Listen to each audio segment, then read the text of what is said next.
humble little corner of magical mishap and chaos. Hey, Bliss. Sorry to bug you and all, but things are getting a little rowdy in the Rift due to a 5-year anniversary celebration Red Court is hosting, and I sadly had to miss the episode this morning due to taking care of my mother. So would you mind letting me watch it in here? I mean, your place is usually pretty quiet, right? Yeah, I guess you could say that.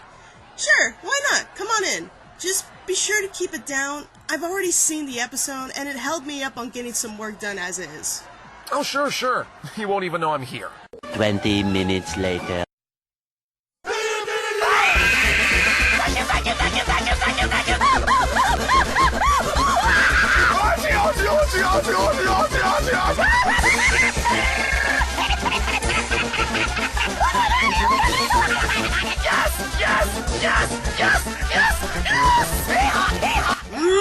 Hey! I thought you said you were going to be quiet!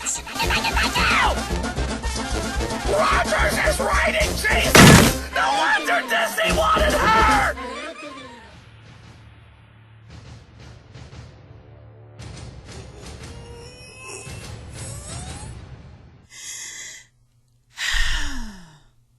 Three, 2, 1. Oh, Twink! Fetch!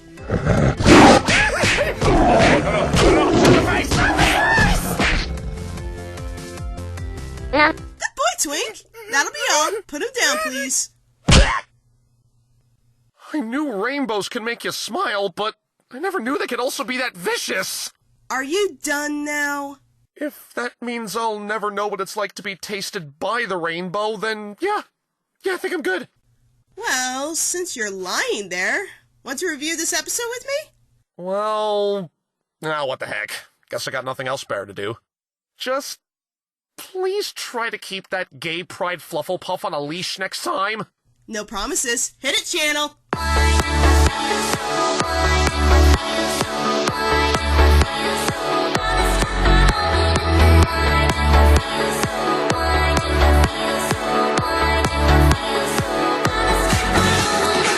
Oh my Celestia, it happened. It finally floppin' happened! I could just scream, I'm so happy! Oh, so you're allowed to scream for joy, but I can't? Oh, Twinkie! I mean, never mind. Carry on. Don't mind me. I'll just be over here. Now. Anyways, it finally happened. The CMC finally got their cutie marks. Was I expecting this? Oh, haze no. I was as shocked and dumbfounded as a fan who doesn't look into spoiled websites. But was it well done? I'd say so. But let's see what my handsome beat-up partner has to say on it. Are you sure you don't secretly run a salt factory? Because I don't think my wounds can handle another shipment. But anyways, I'm with her on this one. Crusaders of the Lost Mark certainly defied my expectations as well. I mean, sure, it's another well-done CMC episode, but it also threw in something I don't think anyone would ever have the audacity to think about. Being sympathetic to the Queen Bitchaloid herself, Diamond Tiara. That was a smack to the face, but in a good way. I have always wondered what was going on in the personal life of Diamond Tiara, knowing all too well that bullies usually aren't being bullies because they want to be, but rather it's circumstances that make them lash out the way they do. Not to mention the fact, I hate to say it, but this episode even outschools Magical Mystery Cure. Oh, come on, boy, I had to say it. Oh, don't gimme that. What's done is done. Just give me this one repeat, okay? Now go chase some stars so we can review. Anyways. Going back to her point about Magical Mystery Cure, I'm also on the forefront that this episode did the musical concept a lot better, as well as Pinkie Pride. The songs are very nicely composed, the harmonies are simply beautiful, and they help further the story in a way that doesn't feel forced. It also shows how much the Crusaders have grown musically since Showstoppers. But the music is just one aspect to the whole shebang. Oh yes! First, the episode starts off what we'd normally see in a CMC episode. One of our beloved characters makes a comeback, Pipsqueak, and he is running for school president and asks his CMC friends to be his campaign managers. The CMC, being the types that want to try everything so they can find where their cutie marks are, waste no time in jumping in to help the little guy out. Normally, I assumed at this point they were going to follow this tread of being the best campaign managers. They fail at it and lose sight of helping out a friend. Oh no, not at all. Pipsqueak then announces his campaign to repair the playground after it taken a beating from too much continuity remarks. Then enters Diamond Twerp and Silver Spittoon, being their usual bratty selves. But it seemed here they cranked it up a ton of notches. Well, okay, not as borderline evil as in Flight to the Finish, but still being full of themselves. Diamond Tiara blatantly says a vote for her is literally a vote for more of her. She promises that any money will be used for more stained glass windows and a friggin' statue of herself. I mean, seriously, it's like she's building a Philly empire all dedicated to her greatness. And if they don't vote for her, she'll reveal the other students' darkest secrets. I mean, it's like Ponyville Confidential, but worse. But what I find funny is if they vote for her, she'll keep their secrets a secret. Yet, during the second song, she's literally blurting them all out. Ladies and gentlemen, the love child of Kanye West and Donald Trump. But as a horse. I don't know, you do the math!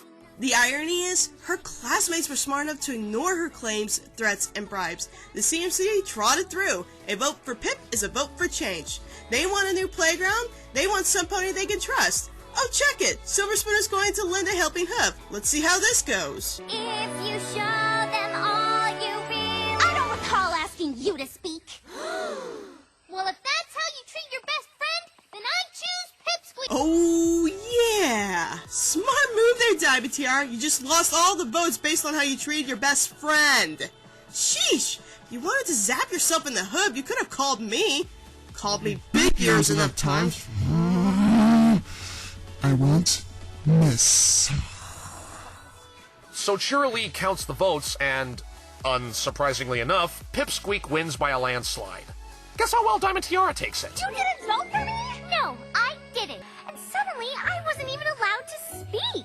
You could have actually won this election if you just listened to me. You want to know how? Sorry, I'm not allowed to speak.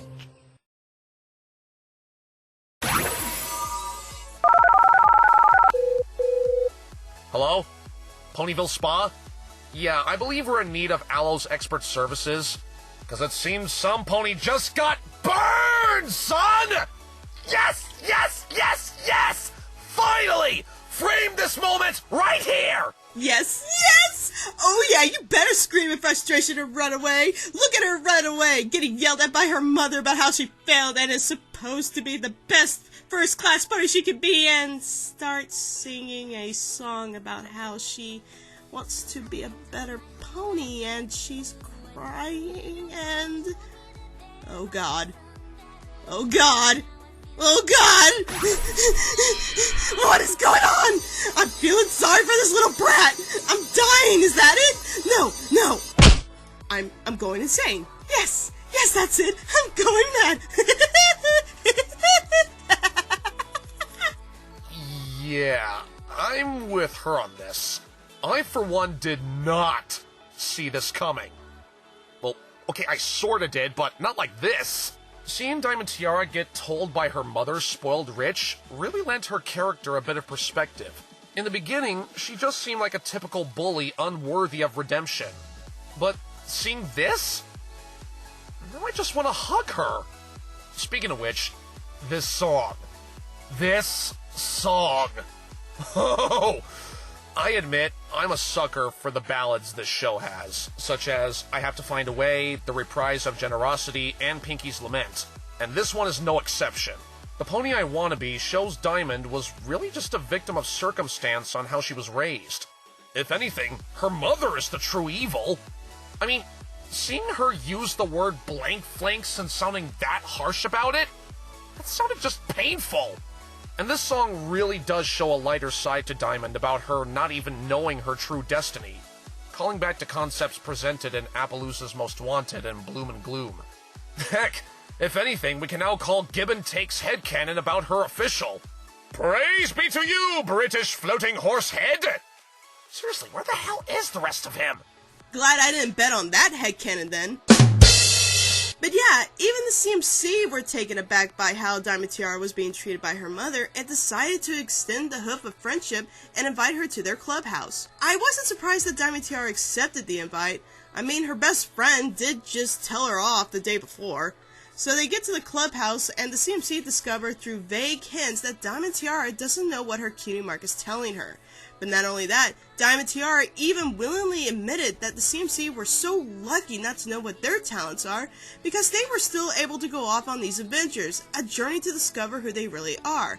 This is definitely hitting home to the previous episodes. However, going back to Spoiled Rich, I'm honestly not too happy with her sudden appearance into the scene. Up to now, we've only seen Filthy Rich, the much nicer parent of the two. Why is it now that we meet Spoiled Rich? Especially given the fact she's the president of the school board, you'd think we'd have seen her more often. However, because of Mrs. Rich being who she is, a royal snob, may actually already answer my question. Who would honestly want to admit that's your mother anyway? Would you want to say, yeah, the president of the board who calls all you lowlifes and blanks is my mother? However, it appears Diamond Tiara can't look away from what her mother tells her to do, as she sees the opportunity to reclaim her chair when Pip announces he just came from the school meeting announcing they can't fulfill his request to rebuild the playground due to no money in the budget, leading once again to another brilliantly written song. Speaking of which, am I the only one while listening to this next number thought about the Biscuit Twins Rhapsody from Littlest Pet Shop? I mean, both of them sing about how helping others is more fulfilling than being mean. I'm not sure whether to say convenient or just jarring. But anywhoozles, Diamond Tiara reaches the school to find her mother calling her out yet again with her social standing nonsense. By the way, I know she's the president of the school board, but it concerns me that she denies the new playground motion and her only interest is high-class spending for her daughter. A higher authority only interested in reputation and their own self-esteem, disregarding the feelings of everyone else below her. Tell me that doesn't remind you of anyone. Now, Principal Cinch! Oh, if that wasn't bad enough, my blue friend, Spoiled Rich then went on to insult the CMC right to their faces! Are you serious? Where's Miss Shirley? Why isn't she stopping this? Okay, look, I could care less if Mrs. Rich is president of the school board or the frickin' mayor of Ponyville. That, my friends, is what I call verbal child abuse. I mean, an adult figure is clearly insulting 3 children and their teacher is just looking on while it happens? Where's the justice here? Well, while I do agree with that, I honestly think the route they took with Diamond Tiara herself telling her mom off worked a lot better. I mean, sure, it seemed a bit rushed, but really think about it. Say you're a parent who holds their child in high regards and tells them everything they need to be successful. But then your child blatantly calls you out on your stupidity in front of their classmates and teacher. Really, how would you honestly react to that? I'm on the front line saying it would probably hurt a lot more than just another adult telling you off. I mean, come on! You birthed her! It's gotta hold a lot of weight for you, Spoiled! Actually makes me wonder what the heck Filthy ever saw in her to begin with.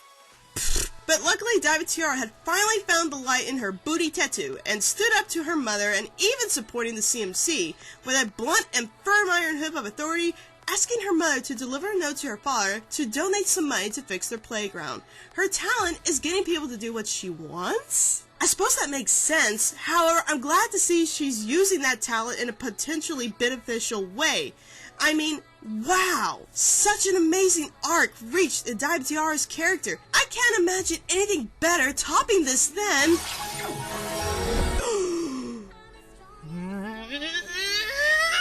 No! Not again, Thespio. I already have 1 broken easel. Don't need 2. Sorry. Well, it happened. The CMC realized that when they put their cutie mark searches on hold to help others with their problems and solving their cutie marks, they realized their true talents. With the hoof bump of all 3 of them together, they finally emerged with their lovely, nearly equal cutie mark signs. All 3 having shields inserted with different symbols, like a heart and apple for Apple Bloom, a star and musical note for Sweetie Belle, and a wing and lightning bolt for Scootaloo. It's just pure joy. One that I can admit is just sweet chocolate icing on the cake. I love happy endings. Now, I've seen some people complain about this ending because of a few reasons. The main one being, it defeats their quest for individuality as established in Showstoppers. While I agree with that somewhat, cause I'll admit, they do grow the most when they're separated, think back to Bloom and Gloom. They all feared that if one got their mark and not the others, it wouldn't be right to be called the CMC. So, in short, all three of them getting their cutie marks at the same time was the right move. That way, no pony would ever feel excluded, and that their bonds as friends would help them accomplish so much more, a la Hearts as Strong as Horses. They are a trio, and they work as a team. Another point of contention is that once the CMC got their marks, there would be nothing else for them to do. However, I disagree.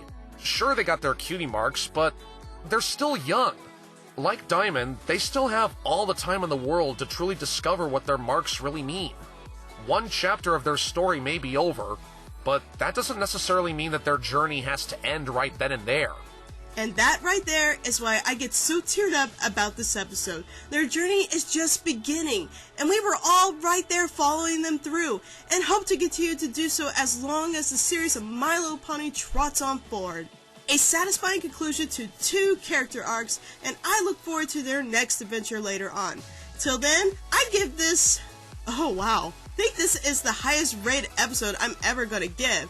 9.5 out of 10! Well, this was a lot of fun. Thanks for letting me discuss this with you, Lightning.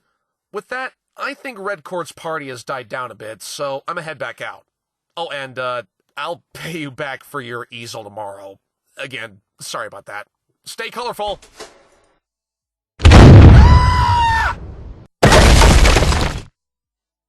I stand corrected! Oh, for Celestia's sake, I just repainted that spot!